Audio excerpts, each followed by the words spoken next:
Ni hao, hello. I wanted to make something for Chinese. I've been learning it for about 6 weeks. That's not enough to speak it.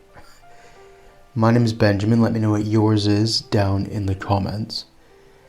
And for this journey that I'm beginning, I'm not saying how far I'll go into it. I'll get into that in a bit. But I thought you would find it interesting, some of you who have seen me dabble in different languages. And I wanted something as well that maybe I could look back on and see, how did I look at Chinese when I was beginning this process? And so I'm going to say how I've been learning it, what I think of the language, what I find easy and what I find difficult. 喝水, drink water.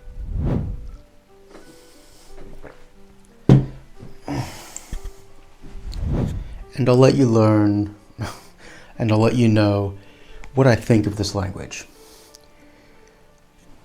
After 6 weeks, I've been learning it fairly constantly, so yeah, I've got a good idea of what I'm getting into sort of now. So to start with, how am I learning this language?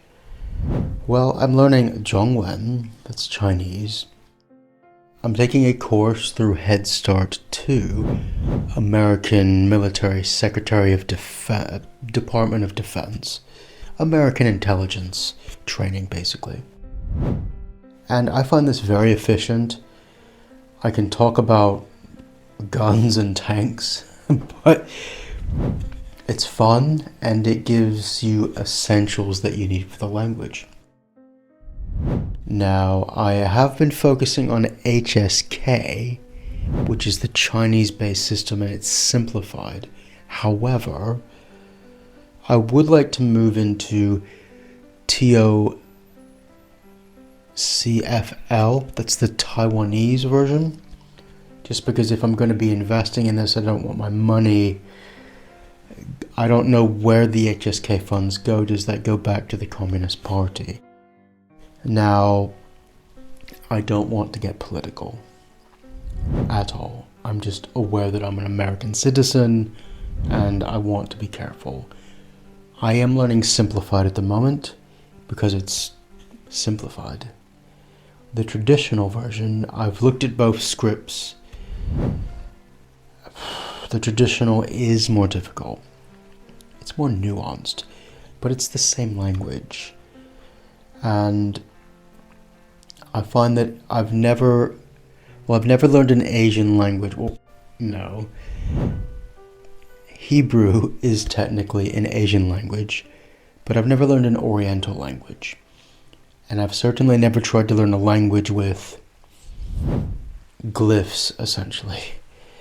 So you have to match sound with glyph. That's quite difficult. But back to that, so Head Start 2 and simplified Chinese through the Taiwanese one. And I've been doing a lot online. There's one thing that I find really useful about Chinese is there are so many resources because so many people speak it, and that's really useful. So like when I was really beginning French after Welsh, I was stunned by the amount of resources available. So that's something that I didn't take for granted, because the first non-mother tongue language that I learned was Welsh, which doesn't have that many resources. So if you're going to learn Chinese, there's loads of stuff on YouTube. I'm really getting into the Kung Fu films. There's so many of them, and they're for free all over YouTube. Historical kind of stuff. A lot of it's nonsense, but it's fun, and I'm getting to know words like sha is to kill, chu, to go. Words like this, I'm learning basically Kung Fu Chinese terminology. So I'm really enjoying it, and you have to enjoy language. And I find there's a lot of tutorials on YouTube as well. So that really helps. I'll list a few channels below if you're interested in learning Chinese.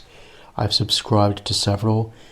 You just type in stuff like HSK 1 to 2, dialogue, chat. There's so much available. And also I've been using Gemini AI. I pay £7.99 a month.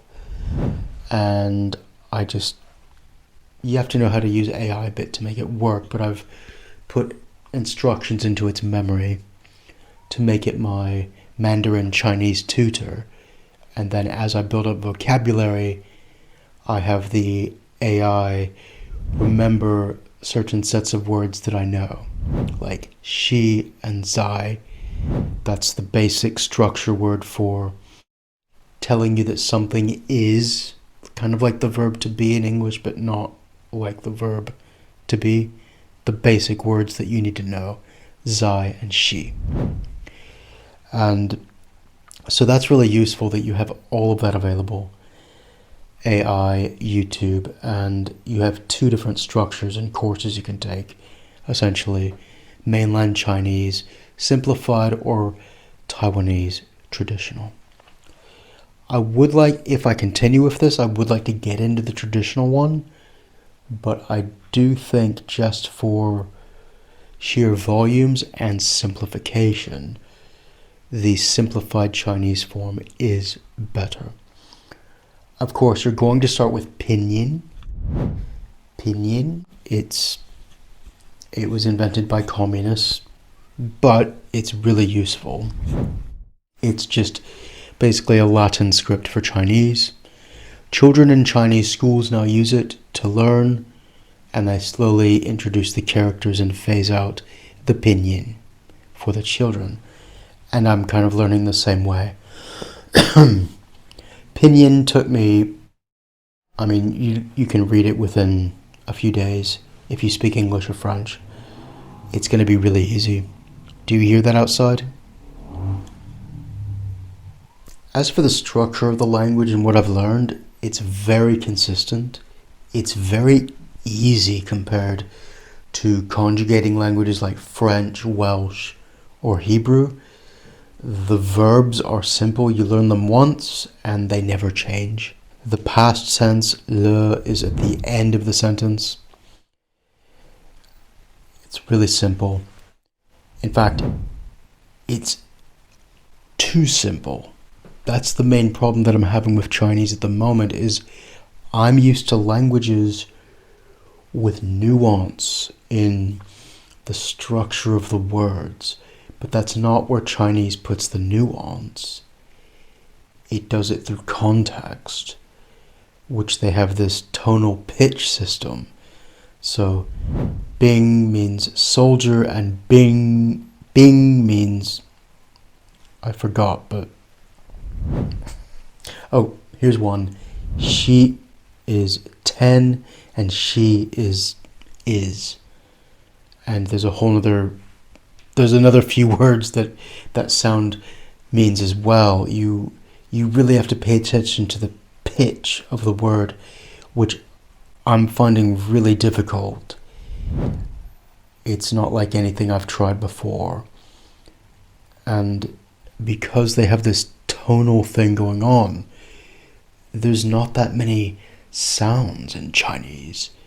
So Germanic languages have loads of different possible syllables because, I'm speaking English, or if I was continuing on with the German I was learning, or even Hebrew, Semitic and Indo-European languages, there's loads of ways to end words because you can end words with any consonant.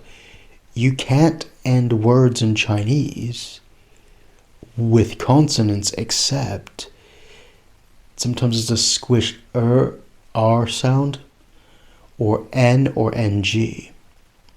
Every other time it's a vowel that changes in pitch. And there's not that many consonants either. And some of them, ch,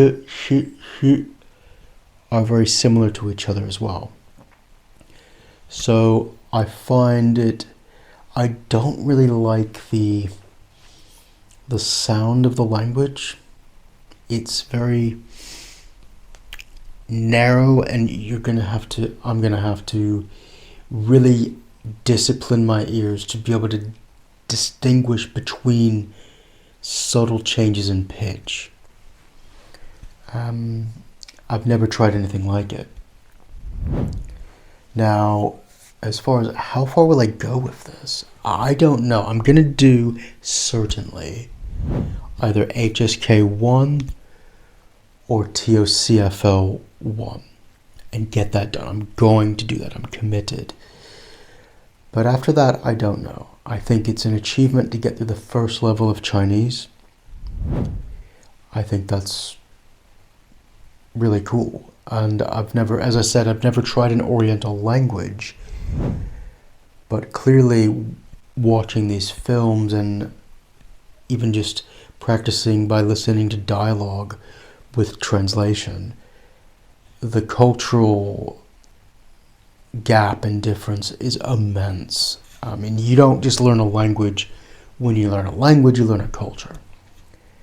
And I'm fascinated by Chinese culture in this because it's ancient. Talk about kingdoms fighting each other and everything. That Chinese has loads of it. So I'm really excited about getting into that. And why am I doing this? So, I don't know, I thought, what language could I learn that would maybe get me a job in the future, or something that would serve the interests of the United States? Well, America, and Britain where I am, needs Chinese. And I think it's incredibly useful. It would be good for business potentially, shipping, freight, so I'll see where it goes.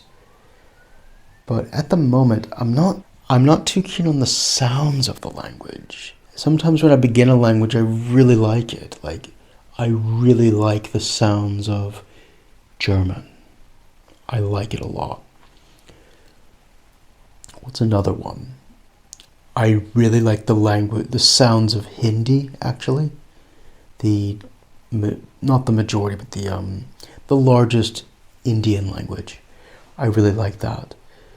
But the sounds of Chinese, you have to be subtle in your ears in a way it's completely alien to me. And for instance, in English or Welsh, if you put a pitch into a word or an accent, it doesn't change the meaning of the word. But in Chinese, you have to say each word a certain way, or it completely changes its meaning, which it's quite collectivist in that way. You must speak a certain way. However, it's very regular. As I was talking a bit about the grammar, once you know a word, that's it. It's literally like Legos that you stack in, and it's, for the sense of grammar and structure, it's incredibly easy. But the writing system is a nightmare.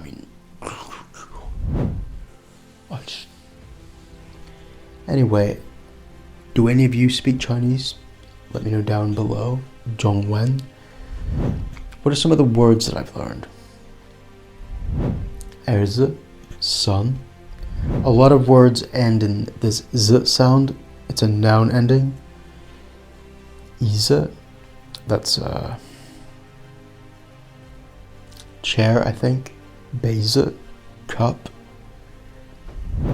So Tian is sky.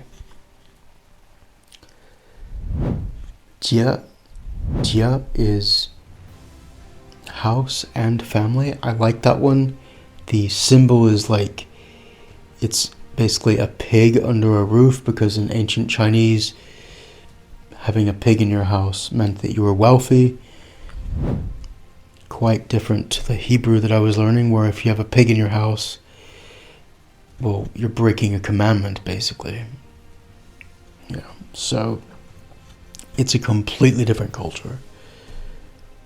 And I thought you would enjoy that. If you have any questions about the Chinese that I'm learning, let me know. And we'll see you in the next episode. Thank you very much for watching.